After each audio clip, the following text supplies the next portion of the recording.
Всем привет! Меня зовут Алина, и это второе видео на канале с моим мужем Ильей. Привет! Сегодня мы будем рассказывать про то, сколько мы потратили на прилет в Аргентину. Да, на подготовку всех документов, на все, что связано с переездом сюда. Подготовили блокнот. Мы не подсчитывали раньше. Все, что получилось сейчас вспомнить, надеюсь, это все. Да. Все, что получилось вспомнить, в общем, выписали в блокнот, и сейчас все пошагово расскажем. Первое, что мы сделали, это поставили апостили на свидетельство о рождении. Да, получили свидетельство о рождении и справки о несудимости, и проставили на них апостили. Да. Вышло это все в... 10 тысяч рублей на двоих человек. В 2500 за один апостиль умножить на 4 документа. 10 тысяч рублей. Второе, это загранпаспорт. Но это твой загранпаспорт. Да, мне нужно было продлить загранпаспорт. Точнее, мне не нужно было его продлевать, он заканчивается в январе 2024 года, и я решил сделать второй паспорт, чтобы у меня было два паспорта сразу. Можно так делать, если два 10-летних паспорта. Подался, заплатил, заплатил 5000 рублей, но я не успел его получить, и мы улетели. И через 3 дня после того, как мы улетели, мне пришло уведомление, что я могу забирать загранпаспорт. Но забрать загранпаспорт может только тот, кто есть на этом загранпаспорте, никто другой забрать не может, поэтому... и, собственно, следующая трата, это мы делали ген доверенности на наших родителей. Да, ген доверенность – это документ, который позволяет от нашего имени доверенному человеку осуществлять какие-то процедуры, получать справки, еще что-то делать. В общем, это необходимо. За них мы заплатили примерно 5000 рублей. И получается то, что родители загранпаспорт забрать не могут. Следующий пункт – это покупка чемоданов. У нас больших чемоданов не было. Купили 2 чемодана больших, 158 сантиметров по сумме 3 сторон. Мы взяли более-менее нормальные, средние чемоданы. Они нам вышли в 15 тысяч рублей, по 7500 с одного чемодана. Перед таким перелетом большим нужно пройти обследование у врачей. И я сходил к стоматологу, полечил зубы. Не помню, сколько это стоило, честно говоря. Мне пломбы поменяли и все. В целом, обычно это нужно перед такими поездками. Я тоже же ходила и к стоматологу, но мне сказали, что после беременности уже что-то там надо делать. И плюс еще я же сдавала для беременности всякие анализы, но это это бы я и так делала, поэтому... Да, это не добавляем. После этого у нас началась вся история с покупкой билетов. Сначала мы решили, что мы поедем на поезде в Сочи, потому что из нашего Ростова-на-Дону только поезда ездят, на самолете нельзя лететь. Аэропорт закрыт. Поэтому мы купили билеты до Сочи. 2 билета нам вышло 4000 рублей. 2 места в купе на 2-м этаже. Следующая наша трата – это самолет из Сочи в Стамбул. Он у нас обошелся в 20 тысяч рублей на двоих. Покупали мы авиакомпании Ир Аэро, и еще мы покупали дополнительный багаж. Следующая наша основная трата – это покупка билетов.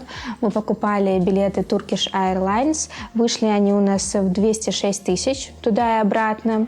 Брали сразу. И плюс еще мы потратили 3500 на бронирование билетов. Я забронировала специально, чтобы... Зафиксировать цену. Да, зафиксировать цену, и в итоге у нас не получилось их оплатить в нужный день, поэтому эта бронь просто слетела, но мы ее в стоимость траты за переезд вписали. Следующая трата – это лекарства. Мы закупились лекарствами разными, нашими стандартными базовыми лекарствами от головной боли, от всего остального, от горла, потому что нам говорили, что непонятно, что здесь происходит с лекарствами, и вообще все лекарства другие, называются по-другому. Поэтому мы решили взять сразу с запасом наших лекарств, плюс мы сразу закупились всякими лекарствами для ребенка. И это все примерно вышло на 5000 рублей. Да, на самом деле здесь лекарства есть, просто если вам именно что-то жизненно необходимо, то лучше, конечно, с собой взять. При перелете ничего у нас про лекарства не спрашивали. Я переживала немножко за это, вообще никто не обратил на лекарства внимания. Следующая трата – это была справка о беременности, потому что в нашей женской консультации не согласились давать, отказались почему-то. Мы сделали ее платно сделали, да. 3000 рублей она вышла нам.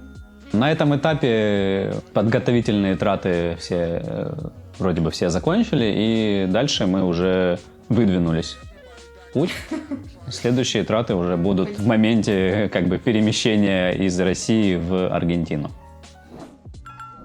Хотели вам напомнить о том, что мы выпустили свой гайд по подготовке, переезду и адаптации в Аргентине.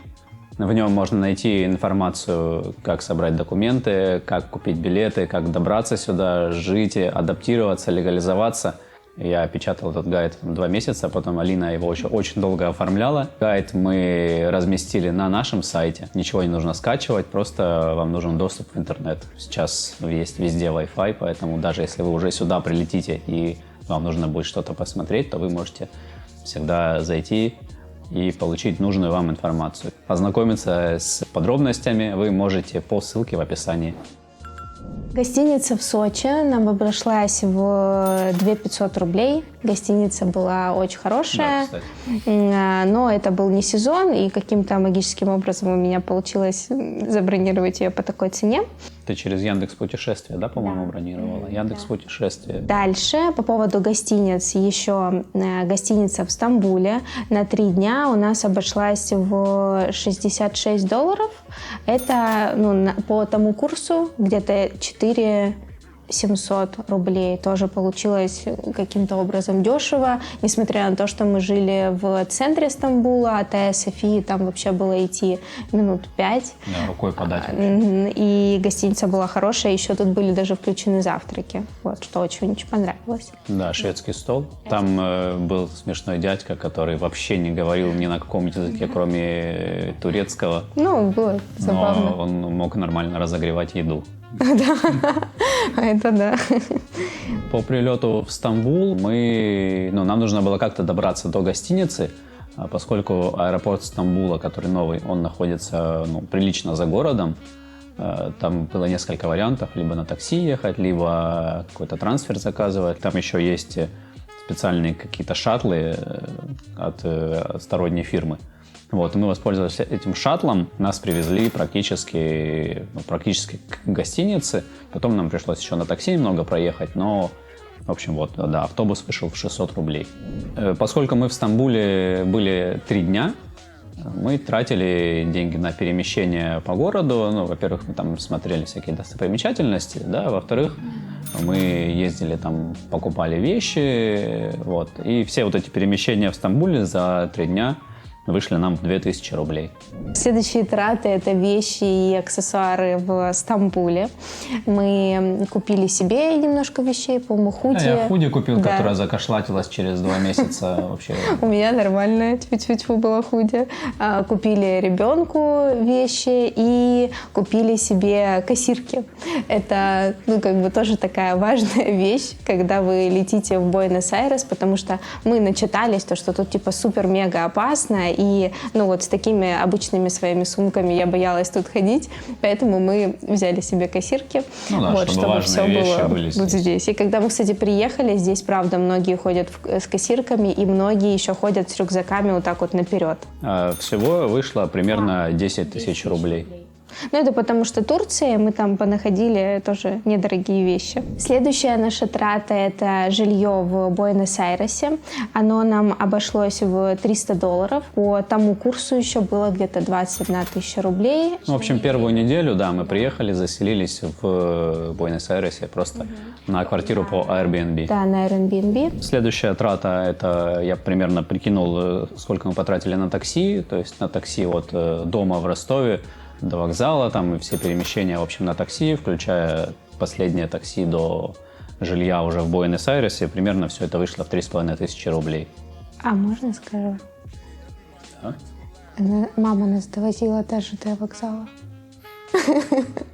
Прости, просто я подумала о том, что мама посмотрит и может об этом подумать. Нас от дома в Ростове до вокзала довезла мама. Просто мама ты Алины. можешь сказать просто, на все такси, на все перемещения мы потратили 3500. Далее это еда. Все, что мы кушали за эти несколько дней, пока добирались также до Буэнос-Айреса, я примерно тоже сложил, и это вышло около 10 тысяч рублей. Также у нас была еще еда, которую мы кушали в первую неделю в Буэнос-Айресе.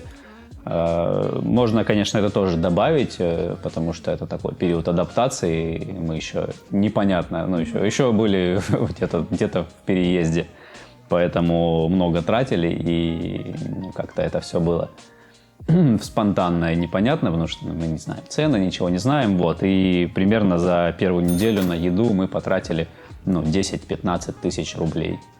Я точно не помню. Да, конечно, как это невозможно подсчитать. Итак, мы сложили все наши траты в телефоне, и у нас получилась сумма в 345 800 рублей. Ну, то есть плюс-минус 350 тысяч мы потратили на то, чтобы прилететь в Буэнос-Айрес и неделю здесь существовать. Все те затраты, которые у нас были в дальнейшем, да, мы уже дальше сняли квартиру на долгосрок, это уже мы расскажем в следующих видео. Да. Вот, если вам, опять же, понравился такой формат, было полезно то, что мы сегодня рассказывали, то подписывайтесь, ставьте лайки. Да, пишите комментарии, потому что комментарии очень для нас мы важны. читаем, да, и это очень важно и полезно и для нас, как улучшать контент, и для вас. Все, пока-пока-пока. Пока.